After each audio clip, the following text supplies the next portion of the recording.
बदलते मौसम के साथ ना सिर्फ हमारे खाने-पीने का अंदाज़ बदल जाता है, बल्कि हमारी डेली रूटीन भी बिल्कुल चेंज हो जाती है और साथ ही साथ हमारे रहने-सहने का अंदाज़ जो है ना, मुकम्मल तौर पे तब्दील हो जाता है। अस्सलामु अलैकुम, welcome back to my channel. उम्मीद करती हूँ मेरी सारी यूट्यूब फैमिली बिल्कुल ठीक-ठाक होगी। अल्हम्दुलिल्लाह मैं भी बिल्कुल ठीक-ठाक हूँ। व्लॉग का आगाज़ सुबह से हो रहा है और इतनी अच्छी धूप निकली हुई थी और फ़ातिमा की बर्थडे की जो सेलिब्रेशन थी ना, वो अम्मी की तरफ अभी बाकी थी, क्योंकि इसकी बर्थडे सेलिब्रेशन ना हमेशा 2 होती हैं, एक मैं इसकी घर पे करती हूँ और एक अम्मी की तरफ होती है। तो बहरहाल यहाँ से मैंने बेकरी से ले लिया केक, क्योंकि आज जो है ना मेरा केक बनाने को बिल्कुल मूड नहीं हो रहा था। आप अंदाज़ा करें मेरी सुस्ती का, ये नहीं, आज के दिन ना मेरी अपनी बेटी का बर्थडे है और जो लोगों के बच्चों के बर्थडे पे ऑर्डर पे केक बना के देती है ना, वो अपनी बेटी का केक ले रही है बेकरी से। तो भई कभी-कभी ना अपने लिए आसानी भी कर लेनी चाहिए। मैंने कहा भाई मेरे पास तो ऑप्शन है ना, मैं तो ले सकती हूँ। अच्छा, मुझे वैसे भी ना ड्राई फ्रूट वाला केक बहुत पसंद है, तो पहली जो जो घर पे मैंने इसकी बर्थडे सेलिब्रेशन की थी, उसके अंदर तो मैंने इसका मेकअप थीम पे केक खुद ही बनाया था घर पे, जो मैंने आप सब बहनों को दिखाया भी था। लेकिन आज की जो बर्थडे अम्मी की तरफ थी, मैंने सोचा कि ड्राई फ्रूट वाला केक ले लेते हैं, बस वही एक ले लिया था। और फिर मैंने ना अम्मी के घर जाती अम्मी को फरमाइश की थी कि मुझे मेथी की रोटी खानी है। अच्छा, ये इतने मज़े की बन के तैयार होती है, जैसे बेसन की रोटी बनती है बिल्कुल उसी तरीके से इसको भी बनाते हैं, बड़ी मेहनत के साथ बनती है और बहुत ही मज़ेदार। अच्छा, इसको ख़ुद भी बनाया जा सकता है, लेकिन ना इसमें जितनी मेहनत होती है ना, फिर जब बंदा बना ही रहा है ना, तो ज़रा ज़्यादा क्वांटिटी में बनाए। तो फिर मैंने अम्मी को फरमाइश की थी और अम्मी ने फिर यहाँ पे जो है ना मेथी की रोटी बनाना शुरू कर दी और फ़ातिमा की खाला ने यहाँ पे बलून बनाना शुरू कर दिए। माशाल्लाह से जब से ये पैदा हुई है ना, इसकी खाला इसकी बर्थडे पे के लिए बहुत एफ़र्ट करती है और ये आ गए हैं फ़ातिमा के गिफ्ट्स, जो कि फिर मैं आपको व्लॉग में आगे चल के दिखाऊँगी कि गिफ्ट्स में था क्या। अच्छा चलें जी, यहाँ पे अम्मी आटा गूँध रही थी और मैंने कहा चलें थोड़ी हेल्प कर देते हैं अम्मी की। रूटीन के काम कर के ना हम लोग ख़वातीन अक्सर ना बोर हो जाती हैं और फिर हमारा दिल चाहता है कि हम लोग ना कुछ चेंज करें। तो ऐसे में ना मैं कहती हूँ कि अगर छोटे-मोटे इवेंट्स कह लें इनको, या कुछ भी कह लें, हमारे बच्चों की कोई खुशियाँ हमारी ज़िंदगी में आ ही जाती हैं ना, तो उनको सेलिब्रेट ज़रूर करना चाहिए। और मैं जो हूँ ना अपनी छोटी-छोटी खुशियों को भी ना सेलिब्रेट करने वाली हूँ। जब हम लोग छोटी-छोटी चीज़ों पे टेंशन्स ले सकते हैं ना, जब हम लोग छोटी-छोटी चीज़ों को दिल से लगा सकते हैं, तो मेरे ख़्याल से छोटी-छोटी खुशियों को ना सेलिब्रेट ज़रूर करना चाहिए। अच्छा, यहाँ पे ना अम्मी ने बना दिए थे पेड़े वग़ैरह और साथ ही ना तंदूर लगा दिया था, और तंदूर काफ़ी दिनों बाद लगाया था, तो बस यहाँ पे एक रोटी जो है ना वो तंदूर में गिर भी गई थी। लेकिन ये जो रोटी है ना, ये तंदूर की बनी हुई बहुत मज़े की लगती है। तो पर यहाँ पे गरमा-गरम जो है ना वो रोटियाँ तैयार होंगी और साथ ही ना लस्सी भी बना ली थी अम्मी ने, और बस ये मज़ेदार सी रोटी हमारी तंदूर वाली जो है ना ये बन के हो गई है तैयार, और ये बस इसी तरह की लगती है, बड़ी मुश्किल से लगती है ये और बहुत ही मज़ेदार होती है। उसके बाद फिर जनाब केक आ चुका था और बस यहाँ पे फ़ातिमा जो है ना केक कटिंग करेगी, उसके बाद फिर हम लोग अपने जो है ना फ़ातिमा गिफ्ट्स वग़ैरह खोलेगी। तो भई फ़ातिमा की जो बर्थडे सेलिब्रेशन है ना ननिहाल में, वो भी हो जाएगी। तो इस पॉइंट पे ना आप सारी बहनों से अर्ज़ है, जो मेरी वीडियो को पहली मर्तबा वॉच कर रही हैं, आप सब मेरे इस चैनल को सब्सक्राइब कर दें और बेल आइकन को भी ज़रूर प्रेस कर दें, ताकि नए आने वाले व्लॉग्स, नए आने वाली जितनी भी वीडियोज़ हो ना, वो आप सब तक, बहनों तक पहुँचती रहें। और कल व्लॉग अपलोड नहीं कर सकी थी, कल की थोड़ी-सी मसरूफ़ियत थी, जो कि मैं आगे जाके ना इस व्लॉग के साथ अटैच करके ना आपको बता भी रही हूँ कि कल की मसरूफ़ियत क्या थी। और बस जनाब यहाँ पे बर्थडे सेलिब्रेशन हो जाएगी और नवंबर और दिसंबर के दिन ना आहिस्ता-आहिस्ता इतने छोटे होते जा रहे हैं ना, हमें ऐसा लगता है कि हमारा जो दिन है ना वो बस एक ही काम तक के लिए है। यानी अगर कोई बड़ा काम आप घर का खोल के बैठ जाते हैं ना, तो बमुश्किल आप उसी को पूरा करते हैं। उसके बाद नमाज़ों के लिए बहुत कम टाइम होता है, आपने अपनी नमाज़ें वगैरह पूरी पढ़नी होती हैं। फिर औक़ात ऐसा होता है ना कि सेम रूटीन रख के या तो हम लोग बोर हो जाते हैं, और या फिर हम लोग बहुत ज़्यादा थक जाते हैं। ऐसी सूरत हाल में ना थोड़ी बहुत चेंजिंग अगर हम अपनी ज़िंदगी में ले आते हैं ना, तो मुझे लगता है कि इसमें कोई बुरी बात नहीं है। स्पेशली वो ख़वातीन जिनकी एक डेली जो है ना वो एक सी ही रूटीन रहती है कि उन्होंने सुबह उठना है, बच्चों को स्कूल भेजना है, घर के रूटीन के काम करने हैं, और यही काम करते-करते ना घर की उनको रात हो जाती है, और जब वो बिस्तर पे लेटती है ना, तो फिर उनको थकन का एहसास होता है कि आज दिन भर में ना उन्होंने कितनी ज़्यादा जो है ना वो अपनी एफ़र्ट से जो है ना अपने घर को संवारा सजाया है। तो बहरहाल जनाब यहाँ पे आ चुके हैं फ़ातिमा के गिफ्ट्स, और मुझे लगता है ना कि जब आप डेली रूटीन के काम कर रहे हैं ना, तो उनसे हट के ना कुछ टाइम आपने अपने लिए ज़रूर निकालना है, क्योंकि ना हम लोग जब रूटीन के काम करते रहते हैं ना, तो हमें अपनी ज़ात ना बिल्कुल भूरी रहती है और इस दौरान ना कभी किसी टाइम पे ना फ्री टाइम में हम लोग जाके आईने के आगे खड़े हो जाते हैं ना, तो हमें खुद पे तरस आ रहा होता है कि हमने ना अपने आप को ना इतनी बिज़ी कर लिया, या हमने अपनी रूटीन को इतना टफ़ बना लिया ना कि हमारे पास अपनी ज़ात के लिए टाइम नहीं है। फिर हमें अपने बाल भी सफ़ेद लग रहे होते हैं, हमें अपनी स्किन पे झुर्रियाँ भी नज़र आ रही होती हैं, हमें स्किन ड्राई भी लग रही होती है, और ये सारी चीज़ें देखते ही ना हमारा दिल बहुत उदास हो जाता है कि हमने ना किस मतलब क्या कहाँ पे हमने खुद को रोल के रख दिया। तो बहरहाल जनाब अच्छा, मैं आपको बता दूँ कि कल जो है ना देसी घी मैंने बनाया था। अच्छा, ये नेक्स्ट डे का व्लॉग अब आ चुका है और देसी घी जो है ना मैंने बनाया था, तो मैंने कहा चलें इसको डोल में डाल देती हूँ। और 1 किलो मलाई थी, जिससे ये ना देसी घी निकला था तकरीबन, पता नहीं ये शायद होगा 300 ग्राम होगा या फिर 350 ग्राम होगा। आजकल ना मार्केट में देसी घी का रेट ना 4,000 रुपये किलो चल रहा है, और ये भी मुझे तभी अंदाज़ा हुआ जब देसी घी ख़त्म हुआ और मैंने हस्बैंड को बोला कि मुझे देसी घी मंगा दें। तो उन्होंने रेट सुन के मुझे यही बोला कि बेगम आप इसको घर ही पे बनाएं, और मेरी जो है ना मलाई कटी हुई पड़ी थी, तो मैंने कहा चलें भाई एफर्ट करते हैं और बना लेते हैं। बस देसी घी हमारा तैयार हो गया। उसके बाद ना मुझे ना कुछ रूम की क्लीनिंग करनी थी, घर की भी कुछ डीप क्लीनिंग वगैरह करनी थी। और ये जो है ना मेरी बर्थडे का लगा पड़ा है यहाँ पे, और फातिमा मुझे उतारने नहीं थी दे रही। आज काफ़ी ज़्यादा टाइम हो चुका है, तो मैंने कहा भी बहुत ख़राब भी लग रहा है, तो अब ना इसको मैं उतरवा देती हूँ। आज के दिन ना मुझे काफ़ी सारे काम करने थे जो मेरे पेंडिंग आ रहे थे, और कभी कभी ऐसा होता है ना कि मैं बहुत ज़्यादा कोई डीप क्लीनिंग खोल के बैठ जाऊँ ना, और मैं अकेली होती हूँ चूँकि, तो फिर मुझसे खुद जो है ना वो हैंडल नहीं होता। तो मैं सोचती हूँ कि बजाय इसके कि बाद में हॉस्पिटल्स के चक्कर लगाने पड़ जाए, मैं क्या करती हूँ कि अम्मी की मेड को बुला लेती हूँ, और वो आके ना मुझे डीप क्लीनिंग वगैरह करके दे जाती है। मुझे कुछ पंखे वगैरह भी साफ़ करवाने थे, उसके बाद फ़र्श वगैरह भी धुलवाने थे, और कुछ और भी चीज़ें थी जो मुझे अपने जो है ना अपने स्टोर रूम से निकलवानी थी। तो मुझे ना उसके लिए बड़ा वक्ता लग रहा था कि मैं कैसे करूँ। कभी कभी होता है ना कि हम लोग अपनी डेली रूटीन ही ना मुश्किल से ख़त्म कर पाते हैं। जो एक्स्ट्रा काम हमारे घर के होते हैं ना, इनके लिए या तो हमें स्पेशल टाइम निकालना पड़ता है, या फिर हमें कोई स्पेशल पर्सन चाहिए होता है जो आके ना हमारे ये सारे काम कर दे। तो बहरहाल भाई, ये अम्मी की मेड अल्लाह भला करे, इसका जब भी मुझे चाहिए होती है ना, तो मैं अम्मी को बोल देती हूँ, फिर अम्मी उसको भेज देती हैं, या फिर खुद ही लेके आ जाती हैं। और फिर यहाँ पे जो है ना वो मुझे जितनी भी डीप क्लीनिंग मुझे करवानी होती है ना कर देती है।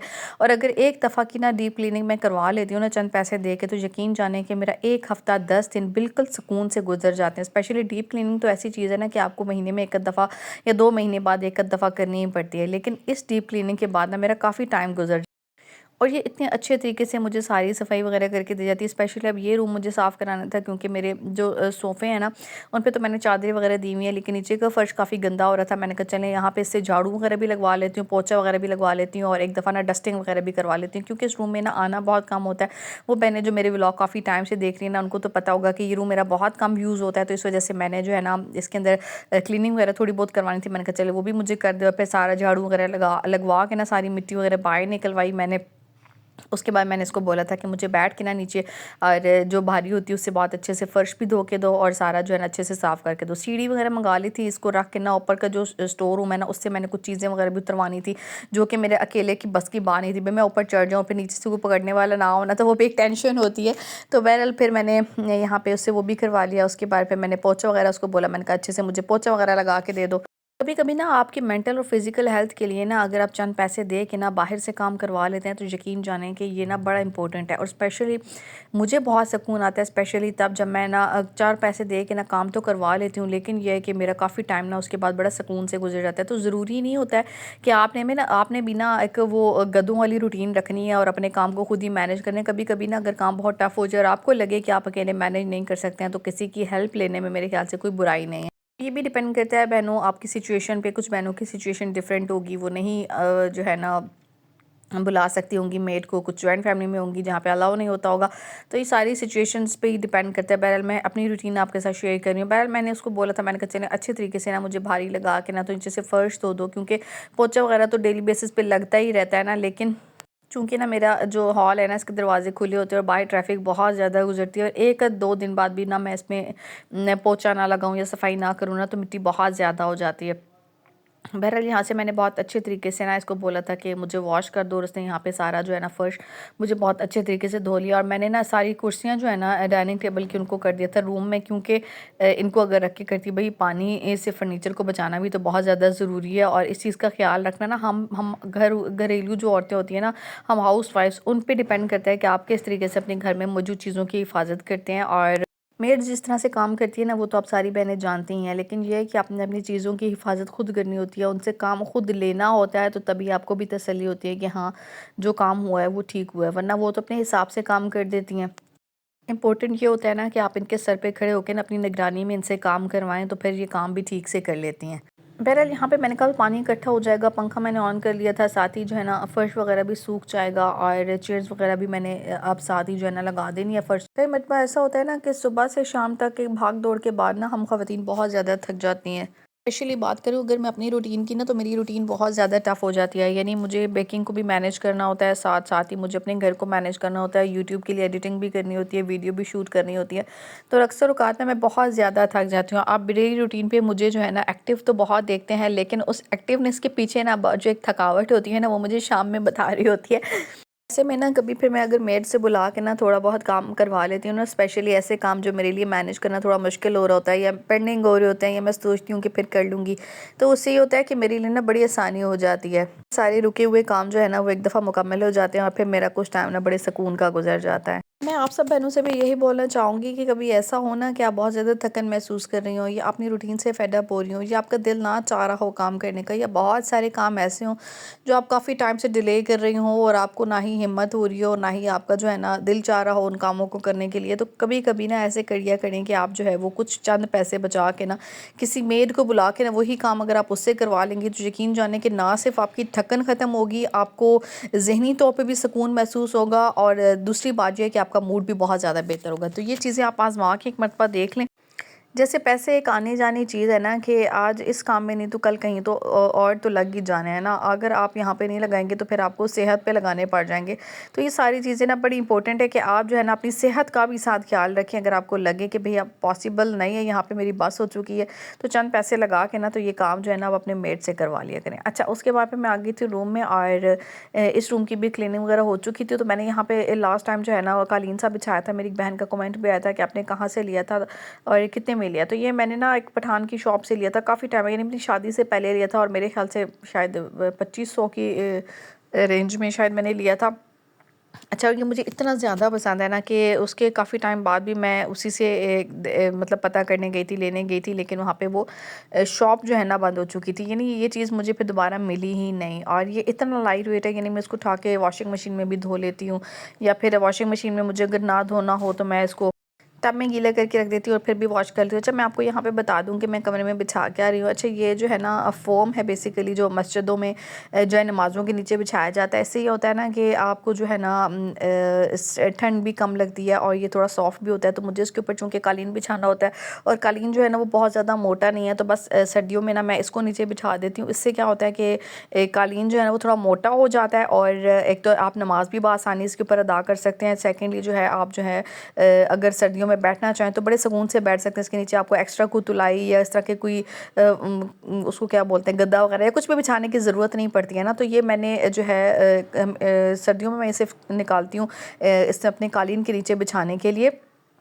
और अच्छा, ये मैंने बेसिकली जो लिया था ना फ़ातिमा के लिए लिया था, क्योंकि जब फ़ातिमा छोटी थी ना तो यहाँ पे खेलती थी, और अक्सर औक़ात ऐसा होता था कि उसका सर जो है ना वो लग जाता था ज़मीन पे और बहुत ज़ोर से बेचारी गिर जाती थी। तो उसके फ़ादर ने मुझे बोला कि हम ना इस तरह से एक ले लेते हैं, चूँकि उन्होंने मस्जिद में ही देखा हुआ था कि इसके ऊपर अगर कोई गिर भी जाए या लग भी जाए ना तो इतना कोई ज़ोर से नहीं लगता है, क्योंकि ये जो है ना काफ़ी मोटा बना देता है, कोई भी कालीन या इस तरह की कोई चीज़ हो तो। फिर मैं उस टाइम से ये लेके आई थी, और मैंने ना इसको बिछाया था नीचे इस तरह से, और उसके ऊपर कालीन वगैरह बिछा दिया था। और इससे ना मुझे बड़ा मतलब ये कंफर्टेबल भी बहुत है। अगर आप इसके ऊपर बैठ भी जाते हैं ना तो आपको बिल्कुल नहीं लगता है कि आप ज़मीन के ऊपर बैठे हुए हैं। तो अब जो है ना मैं इसको क्या करती हूँ कि हमेशा ना सर्दियों में यहाँ पे बिछा देती हूँ, और गर्मियों में ना फिर मैं इसको यहाँ से उठा लेती हूँ। ये रूम ना छोटा है, तो सर्दियों में ना हीटर वगैरह लगाने के बाद ना बहुत अच्छे से गर्म भी हो जाता है। तो मोस्टली जो सर्दियों का जो पूरा दिन होता है ना वो मेरा इसी रूम के अंदर गुजरता है।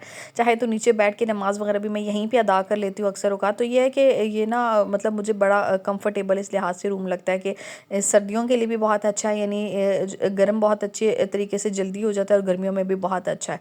तो ये सर्दियों में ना मोस्टली खाना वगैरह भी फिर मैं अंदर ही लगा लेती हूँ रूम में, और नीचे बैठ के ना खाना भी आराम से खाया जाता है। यानी हर तरह से जो है ना मुझे ये रूम सूट करता है। तो बस इस वजह से मैंने कहा चले इसके अंदर जो है ना कारपेट वगैरह बिछा लेते हैं। अभी चूँकि मौसम चेंज हो रहा है, हल्की हल्की सी ठंड जो है ना वो तकरीबन आ ही चुकी है। अच्छा, रात में मुझे कोई इतनी ठंड लग रही थी और मेरा दिल चाह रहा था कि मैं रज़ाई लेके सो जाऊँ, हालांकि अभी रज़ाई वाली सर्दी आई नहीं है, लेकिन रात में जो है ना पता नहीं कि मुझे बहुत ज़्यादा ठंड लग रही थी। बस ये इसको मैंने सेट कर दिया, और यहाँ पे मैं अपने मूड़े रख लूँगी जो कि इस्तेमाल नहीं होते, लेकिन बस मैंने थोड़े टाइम के लिए इसको रखा हुआ है। मैंने ये ख़रीदे थे काफ़ी टाइम पहले, लेकिन मेरी यूज़ होती नहीं थी, मुझे समझ नहीं आती थी मैं कहाँ रखूँ। तो बहरहाल अब जो है ना मैंने इसके ऊपर रखना शुरू कर दिए। तो ये भी थोड़े टाइम के बाद मैं इनको यहाँ से उठा लूँगी, और फिर ये जो पूरी जगह है ना फ़ातिमा के खेलने के लिए भी काफ़ी रहेगी, और यहाँ पर मैं नमाज़ वगैरह भी आराम से अदा कर लूँगी। तो बस जनाब ये इसको सेटिंग करने के बाद फिर मैंने दिन का खाना वगैरह बना लिया था, और मेड के साथ मिल के यहाँ पर बैठ के खाना खाया। रोटी मैंने तंदूर से मंगा ली थी, और मैंने ना खाना सुबह के टाइम जल्दी बनने रख दिए थे क्योंकि घर में काम बहुत ज़्यादा था। तो मैंने सोचा था कि खाना जो है ना वो तैयार हो जाए ना तो टेंशन जो है ना बिल्कुल आधी हो जाती है। उसके बाद रज़ाई जो मैंने धूप वगैरह लगवा ली थी ना, उसके कवर वगैरह को सेट करवाना था। तो यहाँ पे मैंने मेट को रख के दिया था कि मुझे जो है ना इसके ऊपर, हमारे यहाँ पंजाबी में लो बोलते हैं, मुझे नहीं पता उर्दू में भी लो ही बोलते हैं क्या बोलते हैं, लेकिन इसके अंदर एक टांका सा लगा दिया जाता है, उससे रज़ाई जो है ना वो अपनी जगह पे रहती है, हिलती जुलती नहीं है। तो बहरहाल यहाँ पे मैंने इसको ये रख के दे दी थी। मैंने कहा चलो मुझे अच्छे तरीके से जो है ना इसको टांका सा लगा दो और बस यहाँ पे जनाब वो अपना काम करेगी। आपके साथ मिलूंगी नेक्स्ट व्लॉग में। आज का व्लॉग यहीं तक था, उम्मीद करती हूँ पसंद आया होगा। अल्लाह हाफिज़।